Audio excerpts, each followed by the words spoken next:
Bien, martes 17 de diciembre de 2024 se da inicio a la presente audiencia de control de detención en el caso identificado con letra D, número 1165/24, respecto del diputado Juan Ignacio Reyes Modotti, DNI 46.595.051. ¿Es correcto? Bien, por la Fiscalía número 3, la doctora Valeria Reyes, por la defensa, el doctor Fernando Contreras. El delito por el cual la Fiscalía solicita esta audiencia de control es el homicidio doblemente calificado por una relación de pareja y por el ensañamiento de grave tentativa y en calidad de autor. Le explico, señor Reyes Modotti, es una audiencia de la que se conoce como preliminar al inicio de la investigación.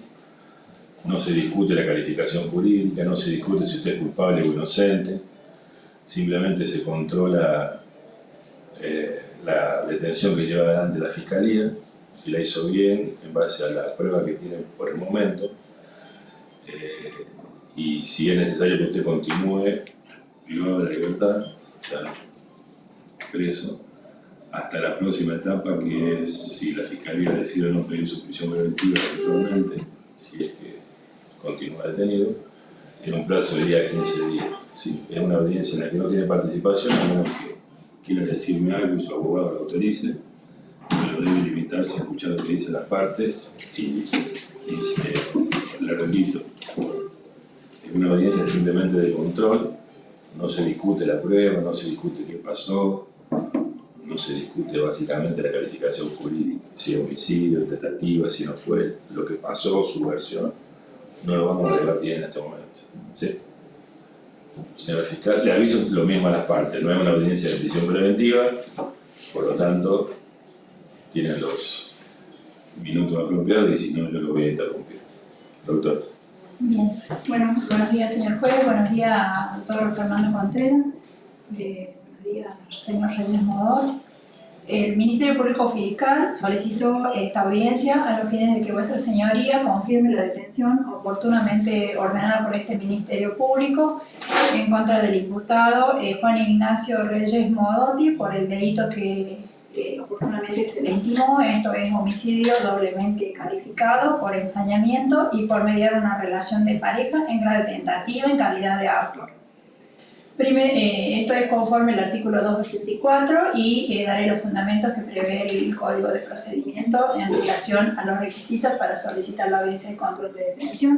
Primeramente voy a hacer una somera sondeo de la prueba que considera el Ministerio Público que es valiosa para acreditar el grado de probabilidad necesario en esta etapa y posteriormente voy a dar los fundamentos por los cuales solicito que se confirme la detención. En principio voy a valorar la prueba en relación al hecho que se le imputa. Voy a decir que este Ministerio Público tiene para acreditar el delito con el grado de probabilidad exigido en esta etapa procesal, primeramente el acta de procedimiento elaborada por personal de la Unión Judicial número 10 en el lugar del hecho. Esto es en el barrio Facundo Quiroga, Manzana G, casa número 12, donde ocurrió el hecho. Una segunda acta de procedimiento elaborada por la suscrita con la secretaria de la Fiscalía en turno y con participación del personal de la División de Homicidios, donde se procedió a trabajar el lugar del hecho, marcando los indicios pertinentes y se visualizó la escena donde habría ocurrido el hecho. Después tenemos... por ejemplo, en la escena voy a hacer una pequeña referencia al lugar del hecho, bueno, un espejo roto, el lugar que sería la habitación del inmueble desordenado y manchas de sangre esparcidas por todo el domicilio, incluido el baño. Después tengo, para acreditar también el hecho, el examen médico más la historia clínica de la víctima, que en este caso es Maximiliano Gutiérrez, la declaración testimonial del médico cirujano, el doctor Gustavo Galarza, y declaraciones testimoniales de Ana Laura Panebianco, que es la empleada de Maximiliano Gutiérrez, declaración testimonial del hermano de la víctima Maximiliano Gutiérrez, de nombre Federico Gutiérrez, declaración testimonial del ciudadano Alzaber, Con esto, por ejemplo, en relación al examen médico, el médico es contundente en relación a decir que la herida es punzo perforante, que se encuentra en estado reservado, que tiene múltiples lesiones cortantes en la cabeza, producidas con elementos con filo, por las cuales han sido suturadas. Y luego se tomó la testimonial al médico cirujano, que es el que lleva a cabo la intervención quirúrgica para la extracción del elemento punzante, que en este caso se trataba de un tornillo de número 8 de los tipos Fisher, que son los que extrae. Se le preguntó a este Ministerio Público en la declaración testimonial tomada al médico neurocirujano, se le preguntó concretamente por la forma de extracción del tornillo, cuál sería la mecánica de ingreso en el cráneo de la víctima. El médico explica que el cráneo de la víctima en la calota craneana tiene 2 centímetros de espesor, que en la forma que él extrae el tornillo es a través del mecanismo de desenrosque. La única forma que puede haber ingresado el tornillo a la calota craneana del lado izquierdo de la oreja es a través de un mecanismo de enrosque, aclarando que no puede haber sido hecho de manera manual, es decir, enroscando el tornillo de manera manual, sino que tiene que haber sido haberse utilizado un elemento, ya sea un destornillador u otro elemento similar mecánico, como ser por ejemplo un atornillador, para poder introducir. Y seguido se le preguntó cuál sería la diferencia entre otras situaciones, teniendo en cuenta que él menciona que tiene 25 años de experiencia en neurocirugía, y él dice que, por ejemplo, en un elemento punzante, incluso un tornillo, si fuera introducido a través del mecanismo de presión, lo que produce es una lesión traumática, es decir, produce un trauma cráneoencefálico en el cerebro que produce estallo, y que por la forma que tiene el tornillo nunca pudo haber perforado con un solo golpe el cerebro, sino que reitera él que se hace a través del mecanismo de enrosque no manual, que la forma de extracción fue a través del mecanismo de desenrosque, que normalmente cuando entra con presión la forma de extraer es a través del mecanismo de tracción, es decir, tirar, pero en este caso tuvo que desenroscar. Y explicó él incluso que en 25 años de profesión es la primera vez que le toca intervenir en un caso de este tipo. Bueno, la declaración testimonial de Ana Laura Panebianco es por demás vasta y muy detallada, pero sí es importante mencionar que ella dice que el día 12 del 24, en horas de la mañana, comienza a recibir mensajes por parte de su empleador, que sería en este caso la víctima Maximiliano Gutiérrez, donde le pedía que le informe primeramente, voy a resumir porque hay más detalles, pero voy a tratar de ser sintética, que le explique cuánto dinero había en las cuentas de Naranja X y BNA, y a su vez también cuánto tenía de margen para gastar. Seguido le manda un nuevo mensaje en diferencia de horas, diciéndole de que esa plata la juntara toda en Naranja X.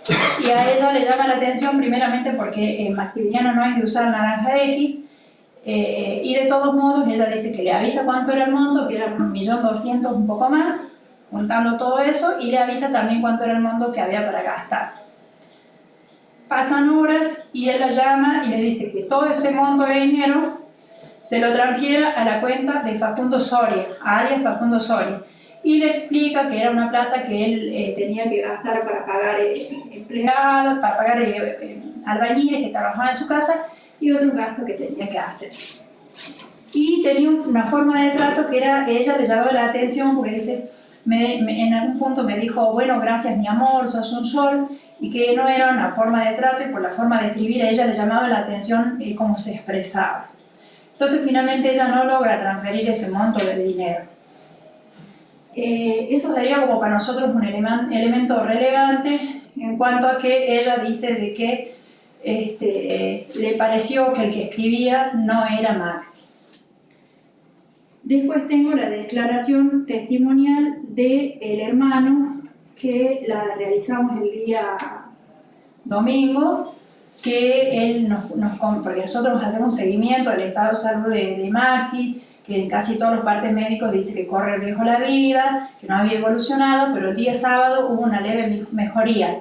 El día domingo él tuvo una mejoría más significativa y allí, por eso lo citamos al hermano para ver si él había podido obtener una versión por parte de Maxi en relación a qué es lo que había ocurrido con el hecho. Allí, bueno, le preguntamos si qué trato tenía con su hermano, porque por ahí más allá de que son hermanos, por ahí pueden tener un trato más distante, dice que era normal un trato diario, pero por ahí cuestiones íntimas era como que más reservado de ambas partes, es decir, que por ahí si él tenía una relación o tenía un problema de tipo íntimo, no se lo iba a manifestar ni él, a Maxi, ni Maxi a él. Luego le preguntamos qué es lo que habían podido dialogar y me dice que el día sábado, a través de papeles se pudo comunicar Maxi y él con familia para preservarlo y demás, solamente le preguntaron si, consignándole si Juan Ignacio Reyes Modotti había sido el que le hizo eso, y él con el dedo le dijo que sí, y después le preguntaron si en la casa estaban ellos dos solamente, y incluso le escribió que sí, que efectivamente estaban ellos dos. Eso fue toda la charla del día sábado, y luego el día domingo ya se pudieron comunicar directamente, ¿está grabando, doctor? No sé si está autorizado. No, justo encima me llaman, perdón. Bien. Se está grabando igual, ¿no? Sí, no, pero por ahí. No, tranquila. Yo soy el permiso. Perdón Perdón que interrumpa. Entonces el día domingo él ya se comunica Maxi y le explica que ese día, en realidad el día 11, día 11 del 12 del 24 a horas 23, llega el imputado Juan Ignacio al domicilio de él en Valle Chico, casa número 55. Llega y le dice que le dijo que había llegado en moto. Él no verificó eso porque yo no vi que haya llegado en moto, pero eso me dijo, y llegó con la excusa de que había aprobado una materia, que iban a festejar, y le dijo que iban a cocinar, que le iba a cocinar algo a Maxi. Entre charla y charla no le cocinó, pero sí vio que entró con una bolsa, y dentro de la bolsa había una caja donde contenía 5 bonobones. De esos bonobones se los da a Maxi. Maxi come uno y se empieza a sentir mal. Luego Maxi le ofrece a Juan Ignacio. Juan Ignacio no comió, es como que dice que entre charla y charla nunca comió. Luego comió el segundo bonobón y ahí es donde él dice que se duerme y luego se despierta a la 1:30. Dice que tenía pesadillas constantes, que tenía alucinaciones y veía cosas y que no lograba despertarse totalmente. Ahí el chico aclaró que Maxi en un punto tenía un problema, como que tenía pesadillas, pero dice que él, pero no eran constantes. Y en este momento eran constantes, dice como que él no podía volver en sí. Pasa un trayecto largo, que no me parece relevante mencionarlo, están en las declaraciones testimoniales. Y él dice, yo ya me di cuenta cuando era la tarde y tengo pantallazos, dice. Cuando yo me veo subiendo en el auto y Ignacio manejando el auto, y después me despierto ya estando en la casa de Mabel, que es la mamá de Ignacio. Allí dice que hubo un ida y vuelta, charla, pero en un punto Juan Ignacio quería que le preste dinero. Él le dijo que no, y ante la negativa, Juan Ignacio toma un cuadro de la pared, le pega en la cabeza, con eso él dice que cae desmayado. O sea, se desvanece porque él dice, yo me despierto, por lo menos esto, reitero, es la versión que él le da a su hermano, quizás cuando tengamos la versión pueda diferir en más o menos. Cuando yo abro los ojos, lo tenía a Juan Ignacio arriba mío y sentía que me martillaba en la cabeza, pero veía que su mano iba y venía. Yo no pude ver qué es lo que tenía y sentí que me moría. Y ella le aclara al hermano que si, ahí siente él en un punto que se abre la puerta y ve a Mabel, quien ve toda la escena. Y ahí dice que él sintió que era el punto donde él no se terminaba de morir. Mabel lo saca a Juan Ignacio, lo manda al fondo y lo manda a Maxi a bañarse. Lo manda a bañarse, y esto a mí, por lo menos cuando fui al lugar del hecho, en su momento, uno siempre trata de visualizar cuál es la escena y demás, y había manchas de salpique en la pared del baño, y yo dije, ¿y esto? es del tobillo de Juan Ignacio. Les digo, yo no veo porque las manchas me daban acá. Y bueno, cuando escucho la versión que le da Maxi a su hermano, allí entiendo que sí estuvo en el baño, que efectivamente se estuvo bañando porque las manchas eran de salpique y estaban como un poco corridas con agua. Lo manda a bañarse, dice Maxi que ahí se recupera un poco y ahí es donde él sale, toma el auto, en el camino la habla a su empleada que es Pane Bianco y le expresa que qué hacía. Entonces quedaron en que él llegaba al hospital manejando. Llega al hospital, bueno, ahí le dice poco a Pane Bianco qué es lo que había pasado y bueno, ahí ya lo pasan a quirófano. En la declaración testimonial del hermano de Maxi me parece relevante también tener en cuenta que él dice que Maxi le comentó que días anteriores el imputado Juan Ignacio le insistía en el préstamo de una suma de dinero. Como él nunca accedió a prestarle la suma de dinero, en un punto le había dicho que le transfiera, que él ya tenía el monto para entregárselo en plata, en efectivo. Entonces él le dijo, sí, pero hago la transferencia y quiero la plata ya. Entonces no llegaron a nada. Después, otro detalle relevante de la declaración de Federico es que dice que días antes, no sabe bien expresar qué día, pero bueno, días antes a la ocurrencia del hecho, es decir, el 12 del 12, estuvieron reunidos compartiendo con otras amistades, entre ellos Juan Ignacio Reyes Modotti, y él le habría recomendado que cambie su clave numérica por la huella dactilar.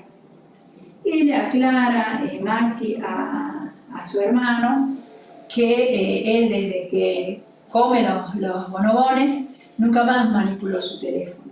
Así que bueno, hay un interrogante ahí, quién fue el que mandó los mensajes a la empleada Pane Bianco.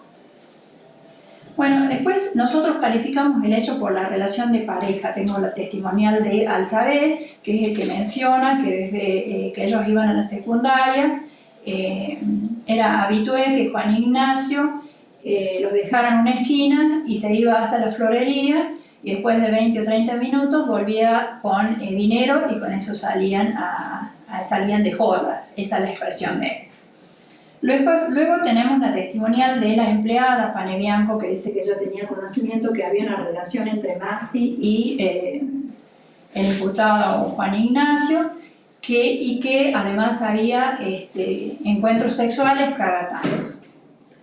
Luego la declaración de Federico Gutiérrez, que si bien él no es no asevera concretamente que haya una relación, pero sí dice que él tuvo la oportunidad de ir a la florería al imputado y que por la forma en que su hermano lo trataba, él presumía que había una relación.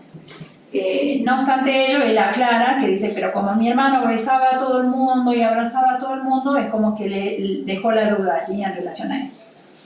Luego, en cuanto al ensayamiento, tengo el examen médico, que reitero, dice trauma cráneo-encefálico con elemento punzante y perforante, estado reservado, múltiples lesiones cortantes con elemento con filo.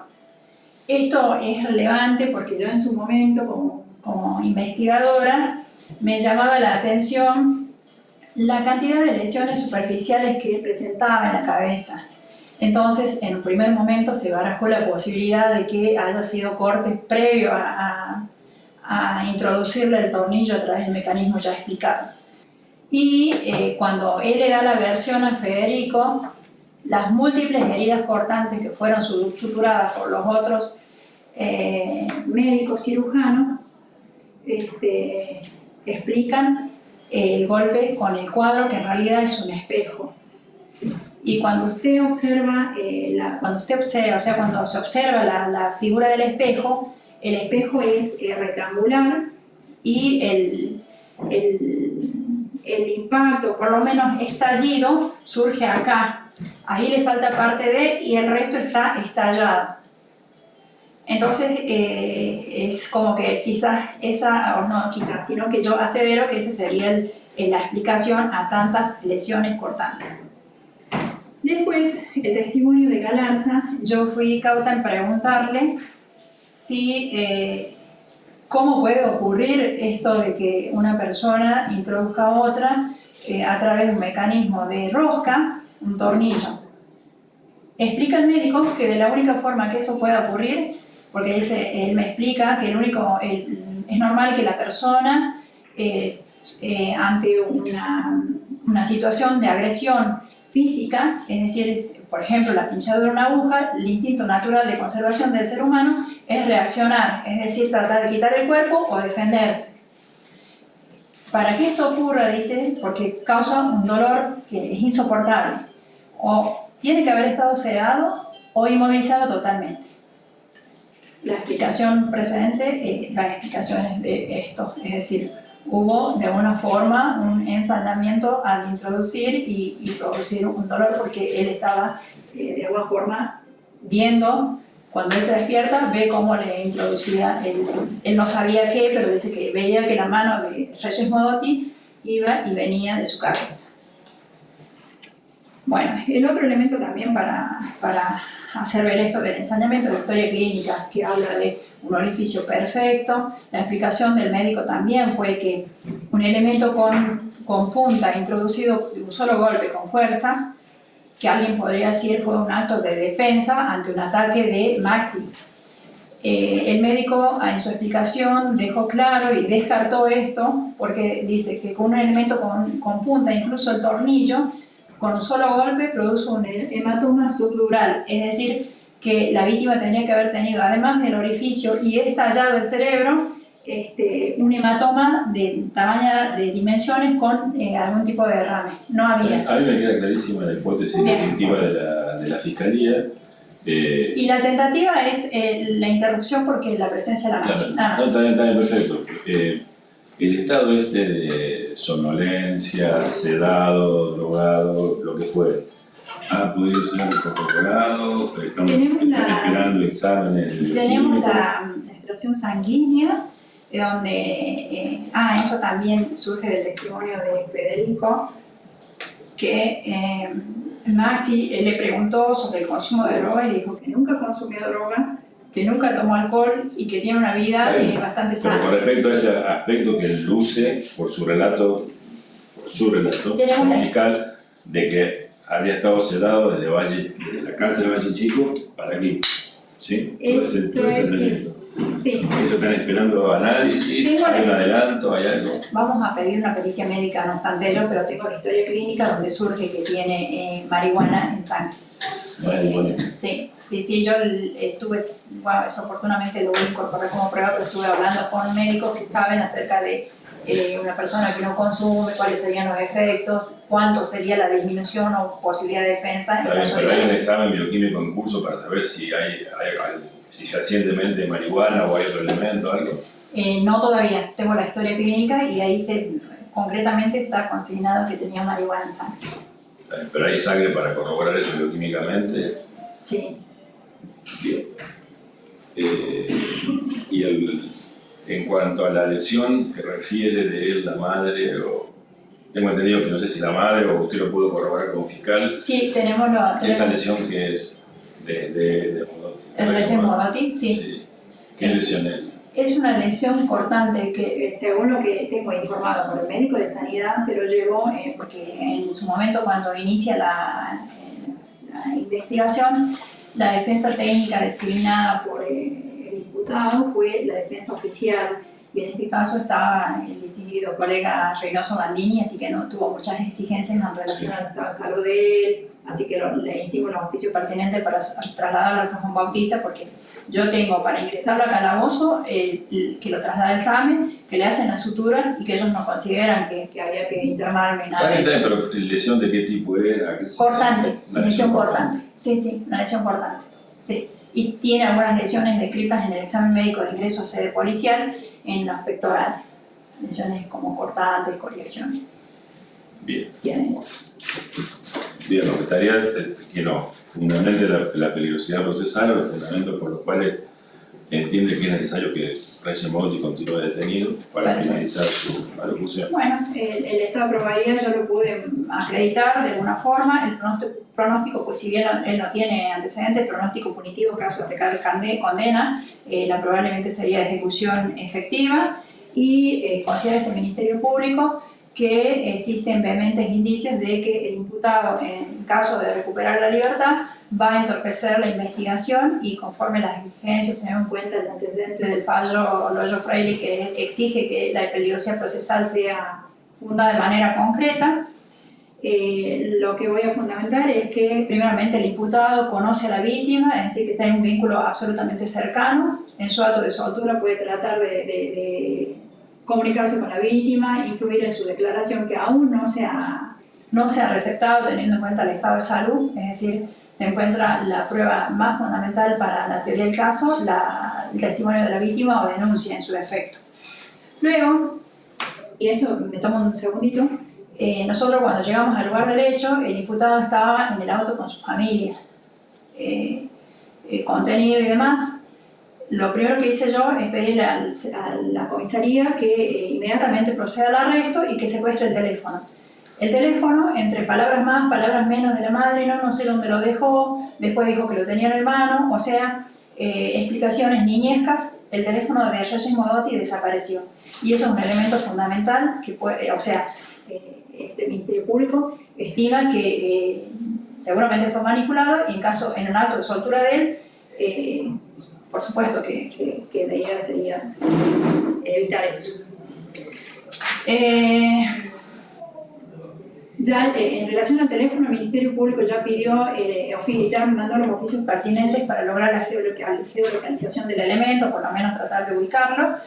Y también existe prueba pendiente de producción, que si bien ya no dependería de son pruebas independientes, pero también hay prueba pendiente de producción, pericia psiquiátrica, pericia de los teléfonos secuestrados. Reitero, el teléfono de Reyes Modotti podría ser un elemento clave. Esta circunstancia de la madre en la escena del hecho, ¿sí?, que la incorpora, entiendo, en el relato del hecho, sí, como uno de los elementos por los cuales no se concreta finalmente sí, el tal homicidio. ¿Cómo se corrobora? ¿Cómo sabe la fiscalía que estuvo la madre ahí? Primero, esas son investigaciones que hizo. Tenemos el testimonial del agente de homicidio donde verifica. Nosotros tenemos una cámara del frente del domicilio de él, que llamativamente tenía hasta el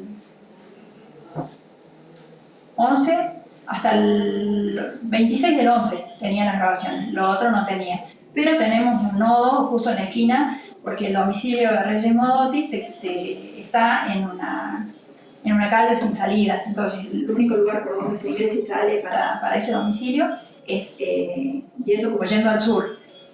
Acá justo en la esquina hay una cámara, y ahí sí se puede ver por lo menos la circulación de Reyes Modotti. Por eso descartamos, en un principio habíamos arrestado al hermano, porque cuando Pane Bianco declara, dice que Maxi le había dicho que en la casa de Mabel, Nahuel y Juan lo habían golpeado muy fuerte con una masa.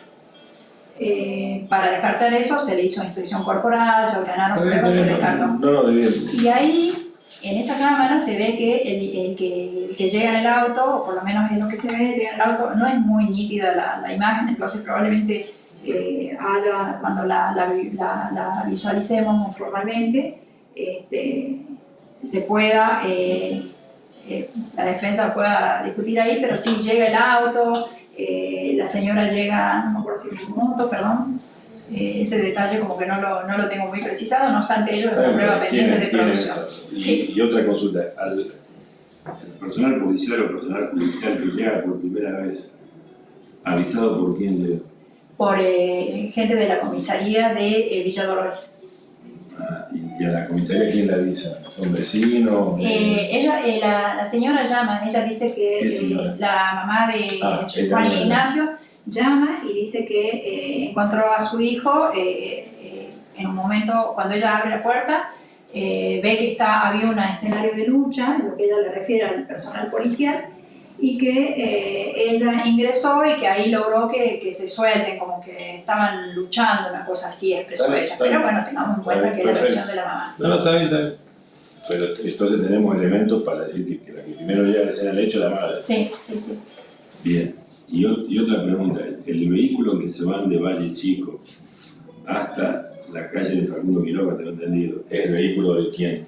De propiedad de Maxi, de la hija. El mismo vehículo que toma la víctima para irse de ahí hasta el hospital. Sí, ¿Es así? sí. Bien, perfecto. Gracias, doctor.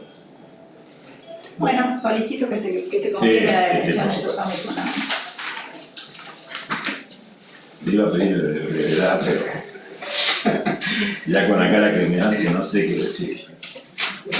Bueno, gracias, señor juez, por toda la garantía. Buen día, doctora Reyes. El joven presidente entiende que será su acompañante, será el secretario.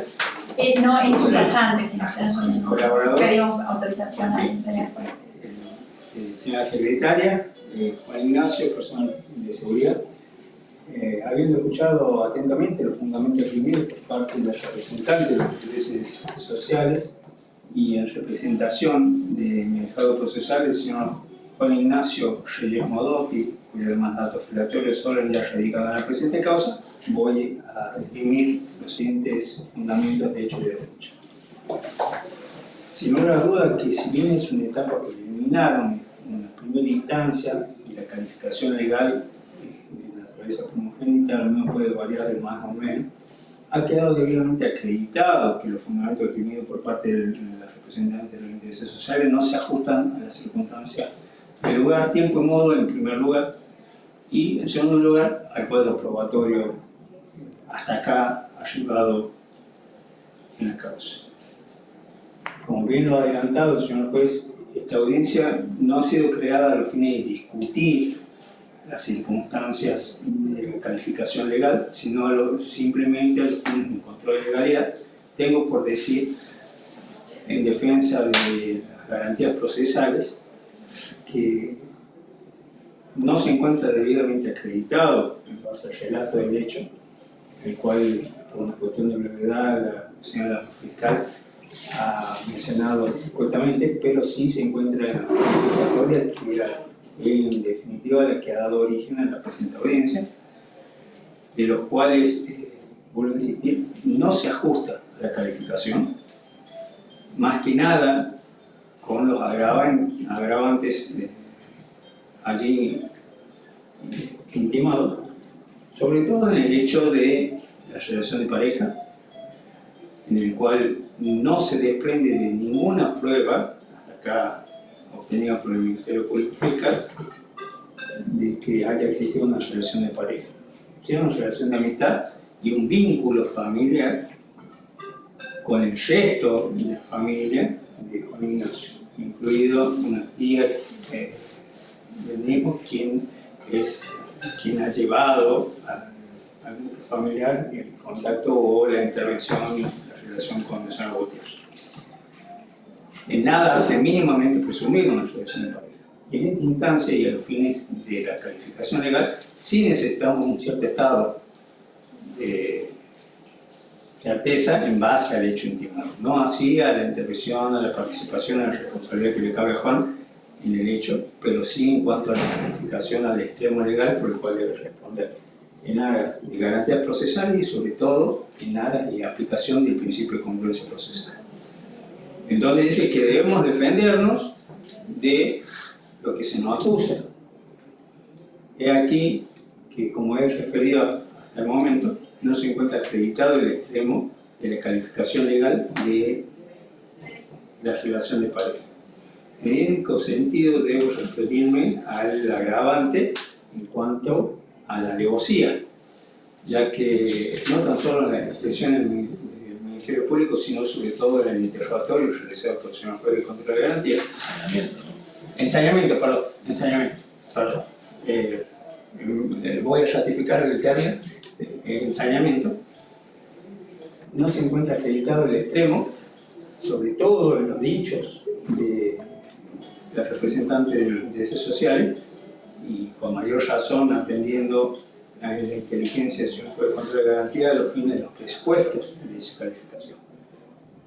esto debo referir de que más allá de que se encuentre pendiente la realización de laboratorios o muestra de sangre o la prueba que sea pertinente al fin de determinar las características en ese sentido, tampoco está debidamente acreditado el tipo legal en base a la aplicación del inciso, al artículo 80, inciso primero.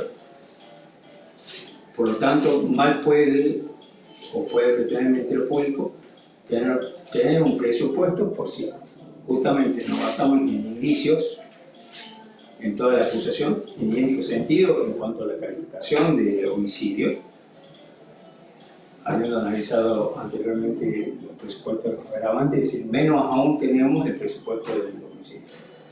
No tenemos, por cierto, que surja de la investigación que el elemento utilizado haya mínimamente puesto en riesgo la integridad física del señor Gutiérrez, mucho más allá de la necesidad de una práctica quirúrgica y de todo lo que ello conlleva un trámite de esta naturaleza.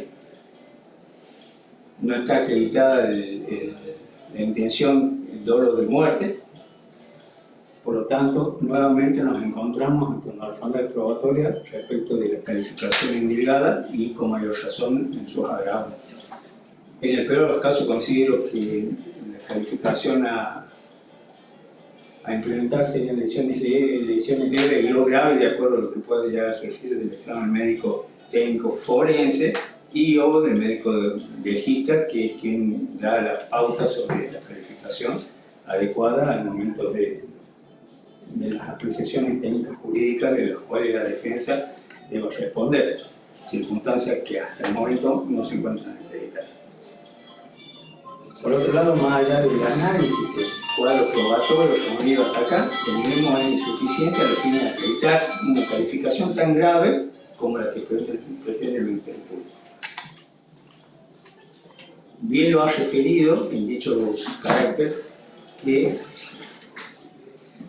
debe acreditar fehacientemente la peligrosidad procesal. Nuestro registro procesal en el artículo 292 establece dos presupuestos a los fines de la implementación de la misma. Uno es que la pena condenada en abstracto, el primero de ellos, no sea de aplicación de pena suspenso. En base a los antes mencionados, y debido a que esta audiencia no es a los fines de contrariar sobre la calificación legal, pero sí dejar de manifiesto las circunstancias antes mencionadas, considero que la calificación es incierta porque no se ajusta al tipo penal del cuadro probatorio. Por lo tanto, el primer presupuesto no está establecido, no está configurado y establecido debidamente en base a los presupuestos legales del primer inciso del artículo 292. En cuanto al segundo inciso, es de la peligrosidad procesal, el mismo se funda en dos circunstancias. El peligro de fuga, que no está acreditado, no surge en ninguna constancia, ya que bien lo ha expresado el representante del Ministerio Público Fiscal, que el señor Morotti se encontraba en el lugar del hecho, en su propia casa, al momento de hacerse presente no tan solo la instrucción por parte del personal policial, sino en consecuencia la presencia del mismo representante del interés social. En segundo lugar, el peligro de entorpecimiento en la producción de las pruebas. Hasta acá ha sido claro y contundente el señor fiscal en haber manifestado que ha recabado todas las pruebas hasta acá necesarias a los fines de esclarecer el hecho. No obstante, sí ha referido el faltante de un teléfono celular, el cual, más allá de que pueda ser o no vinculante mayor información, sí se encuentra secuestrado otros dispositivos electrónicos, entre ellos la del señor Gutiérrez, del cual sí se desprenderían las pruebas que sean necesarias. Entiendo, señor juez, que más allá de ser una audiencia fijada a los fines del control de legalidad, no es menos cierto que hasta acá no están acreditados los temas legales de la calificación legal, por lo tanto, mal podemos pretender en esta instancia tener que responder por un hecho tan grave y notorio como refiere la señora fiscal. En esa índole de acompañamiento existen pruebas pendientes de producir, entre ellos examen psicológico y psiquiátrico, los cuales que son obligatorios de acuerdo al registro procesal en el artículo 181, en el cual establece que es bajo pena de nulidad. Y dicha prueba tranquilamente puede ser producida encontrándose con una modificación de la situación procesal del señor Reyes Modotti, consistente ya sea en una detención domiciliaria y o una libertad ambulatoria bajo la supervisión de un dispositivo de geolocalización a los fines de cumplimentar las medidas. Es por ello, señor juez, que voy a solicitar no se haga lugar a los requeridos por el Ministerio Público Fiscal en cuanto a que se dicte, se haga lugar al control de detención y continúe de prueba de libertad, atenta a las circunstancias antes mencionadas. Y de manera subsidiaria, en el hipotético caso de no ser excesivo lo manifestado por esta defensa, voy a dejar solicitado, conforme criterios anteriores ya de este tribunal, y amén de existir una disposición una acordada por parte de nuestra Corte de Justicia Provincial, que se disponga la continuidad del alojamiento en la comisaría donde se encuentra alojado, o en otra que sea con una mejor posibilidad, o ya sea por las cercanías o por el tipo de contactos que pueda tener Juan Ignacio con su familia y con esta defensa, a los fines de continuar con la producción de las pruebas que se encuentran pendientes, dado que esta causa aún tiene un montón de sujetos por resolverse, y aún así, manteniendo la detención en un calabozo, en una comisaría, resultaría por lo más abundante y a los fines de resguardar las garantías, no tan solo procesales, sino en cumplimiento del ARA, del descubrimiento de la verdad real, que es lo que tiene por objeto la presente causa, las presentes audiencias en la causa de la investigación. Nada más. Muchas gracias por la brevedad, doctor. 5 minutos. En orden a lo... Sí, la verdad que me sorprendió gratamente. Ante su antecedente me sorprendió. Récord para mí. En orden a lo que he escuchado ambas partes muy atentamente, entiendo que el caso, independientemente de la clasificación, reviste aristas de cierta gravedad de por sí, y además luce un hecho bastante complejo en el derrotero probatorio, y entiendo que la tarea de ambos, del fiscal y de la defensa, va a tener que ser bastante intensa, y creo con el mayor de los esfuerzos, porque, insisto, es un caso que luce con ribetes de cierta complejidad y con bastantes cuestiones colaterales que deberán dirimirse en el curso investigativo. Pero independientemente de ello, en esta audiencia existe un estándar probatorio mínimo para el control de legalidad respecto a la detención que lleva adelante la Fiscalía, que es la misma que para imputar, que es un motivo bastante de sospecha. No estamos ni siquiera en los suficientes elementos de convicción que nos exige abordar desde ese punto de vista el análisis en una etapa de prisión preventiva. El motivo por el cual es un estándar probatorio relativamente básico, y en este sentido, diciendo con la defensa, entiendo que existen algunos elementos que dan indicio de que ha acontecido en principio un hecho con los ribetes que relata la Fiscalía. Entiendo que las actuaciones, inclusive la propia progenitora, la que llama a la policía, de lo que surge de lo manifestado por la Fiscalía, que encuentra en algunas circunstancias en el lugar de hecho a las dos personas, a la víctima y al imputado. Motivo por el cual entiendo que ese evento luce como indiscutible. Otro evento indiscutible es que ambas personas presentan lesiones, una de menor gravedad, otra mucho más grave. Y en este caso, la víctima tiene una característica de lesiones que responde al principio, conforme a los estudios médicos que aportaba la Fiscalía, consistente en una característica de las mismas que da acabadamente este nombre probatorio, los ribetes que en la descripción que nos ha dado el hecho, la Fiscalía luce como razonable, y en esto diciendo con la defensa. Creo que Panebianco, como testigo, independientemente de Gutiérrez, que aporta una versión que en principio habría dado la víctima, lo digo en potencial porque esto deberá ser corroborado con el testimonio de la misma. Y al saber, dan cuenta de que había un conocimiento aparentemente que va un poco más allá de la amistad. De hecho, las sospechas siempre estuvieron sentadas en Reyes Modotti, no en otra persona. Y dan ciertos elementos que hacen presumir que había un poco más de amistad, que existía cierta relación.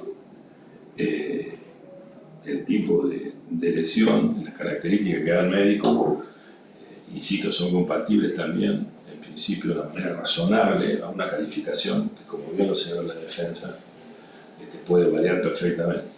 Pero insisto, en este aspecto me parece que en la calificación legal, que más énfasis pone la defensa, voy a mencionar que desde mi punto de vista existen elementos que las hacen tornar como razonables. El resto de los elementos creo que es un sustento agradablemente a la versión del hecho que da la Fiscalía, donde centra su hipótesis del caso, con este en terna probatoria, de motivo bastante de sospecha.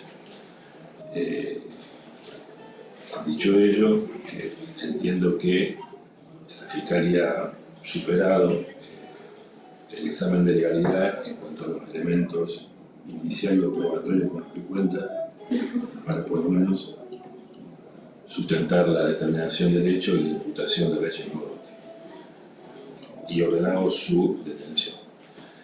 Con respecto a la peligrosidad procesal, e independientemente del pronóstico punitivo de condena efectiva, atento a la calificación, el cual es evidente, no voy a restar tiempo a mi fundamento, habida cuenta de la calificación. Entiendo que con independencia de ese pronóstico punitivo existen otros elementos que a mí me hacen presumir que en este caso existe, por lo menos en esta instancia, peligrosidad procesal. Y digo ello porque el imputado conoce perfectamente los domicilios de la víctima, tanto el domicilio personal como el domicilio laboral, al cual aparentemente también surge por testimonios que asiduamente asistía. También conoce evidentemente a los testigos, al círculo más íntimo de la víctima, y puede abordar perfectamente a la víctima, respecto de la cual, como prueba relevante, es la mayor o más importante prueba pendiente que tiene por producir la Fiscalía, además del resto material probatorio. Y existe, desde mi punto de vista y por los relatos que hizo Fiscalía, una suerte de, no sé si alteración del lugar del hecho, pero por lo menos alguna suerte de manipulación respecto del lugar del hecho, al haber hecho bañar a la víctima. Entiendo que haya habido cierta complicidad de la familia en principio. No es menor que el teléfono del imputado no haya sido habido. Y estos son los elementos centrales por los cuales yo entiendo que existe peligrosidad procesal, sobre todo el entorpecimiento de la tarea probatoria de la Fiscalía, si para este momento yo deseo la libertad del señor Juan Ignacio Reyes Modotti, motivo por el cual, en base a los fundamentos esbozados, voy a confirmar la detención de Juan Ignacio Reyes Modotti por el delito de cual viene incriminado. Esto en relación a lo manifestado por la defensa de un criterio de este juzgado sobre permanencia del imputado en comisaría, no recuerdo ese antecedente. Lo niego. Le digo por qué. Porque soy un comprometido del proceso acusatorio y del respeto por las fiscalías de instrucción en cuanto al gobierno de las mismas sobre el proceso. En algunos casos sí hemos sugerido, pero nunca hemos ordenado. Y en la mayoría de los casos respondemos que a estos pedidos, que es una facultad propia e inherente del Ministerio Público Fiscal. Sí reconozco que en algunos casos hemos sugerido, pero nunca hemos ordenado, por cuanto está vedado el juez de control ese tipo de actividades. No obstante ello, Si me permite el uso brevemente de la palabra, voy a rectificar mi dicho en eso porque le hallo la razón al señor juez, en el cual no es que ordenó el Ministerio Público, sino que orientó o aconsejó, sugirió, como lo acabo de referir, y en este caso como quien tiene la representación de los intereses sociales, la Fiscalía, es de que se interrogue o se consulte al respecto sobre lo solicitado por esta defensa a dichos fines, que sería lo apropiado, y vuelvo a decir y pido la disculpa del caso, orientar al respecto, porque como auxiliar de la justicia y en el carácter de defensor que usted me conoce desde mi inicio en el ejercicio de la profesión, nuestros inicios, tal cual como lo acaba de referir, sabe cuál es el criterio, que no defiendo lo indefendible, solamente me limito a resguardar el control de legalidad y el control constitucional del derecho. Perfecto, pero no hace falta que se disculpe. Si en algún momento considera haber habido, no, el caso. Por de todos modos, bueno, Fiscalía sabe que tiene esas facultades, que es lo más conveniente para la probatoria inmediata. Para las medidas probatorias. A veces por ahí se complica estando pendiente de ello, pero es un resorte de la Fiscalía. No siendo para más, se ha puesto. ¿Me puedo retirar?